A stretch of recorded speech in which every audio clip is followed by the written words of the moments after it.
The first kilometer of our advance was swallowed by a dense, suffocating silence.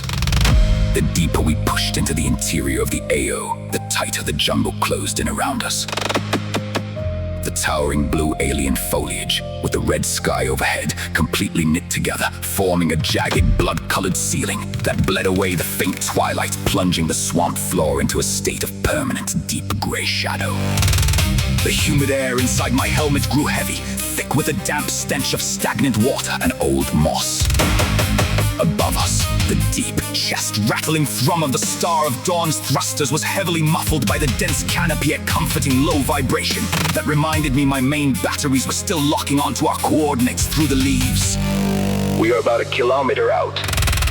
Keith's voice crackled across our shortwave frequency, flat and tightly controlled. He had taken point moments before, moving with the fluid, unscuffed precision of a dedicated frontline scout.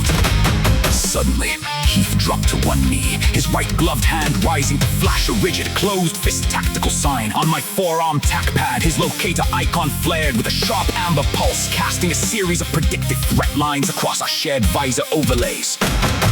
He didn't need to speak. The data on my display was absolute. 2 patrols near. I skidded to a silent halt, my heavy combat boots locking into the slick, wet soil just behind a fallen log. Clank, clank. Keith was right. Through the dense blue mist ahead, the unmistakable rhythmic, mechanical clanking of iron joints echoed off the damp concrete roots. 2 separate automaton search squads were slicing horizontally across our northern vector. The grunts moved in a rigid, robotic sequence, their glowing circular red optic lenses cutting through the gloom like small, bloody lanterns. Behind them, the heaviest secondary patrol paced the tree line, their armored shoulder shields throwing long, jagged shadows across the swamp. Terrain is not in our favor, Commander.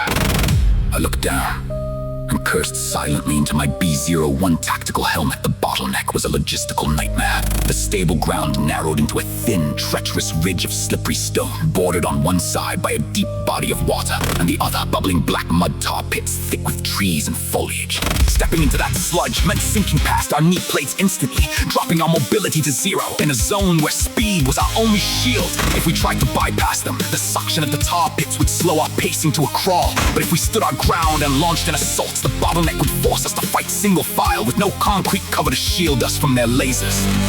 I gripped the improved hand grip of my Liberator, my thumb resting lightly against the fire selector switch. The civilians don't have long. Wargs, hold your positions. I whispered into the commnet. Keith, keep your eyes on that heavy lead unit. If that patrol shifts, we don't wait for the flare. We drop them where they stand.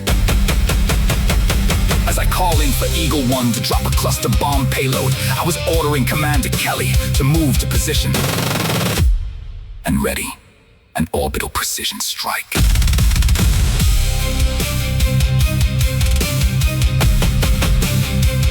Wargs, hold your positions. I spoke into the commnet. Keith, keep your eyes on that heavy lead unit. If that patrol shifts, we don't wait for the flare. We drop them where they stand. As I called in for Eagle 1 to drop a cluster bomb payload, while also ordering Helldiver Kelly to move to position and get ready to throw their precision orbital strike. Out here, the cluster run wasn't just for clearing out the light armored grunt lines. I personally found it essential for shredding through that dense, interlocking blue canopy, blowing the branches away to open a clean path for our ship's heavier orbital attacks. Kelly stood ready, waiting to hurl the beacon to completely erase the heavy armored shield patrol once the canopy was torn open. The trap was set. We just needed the clankers to take the final step.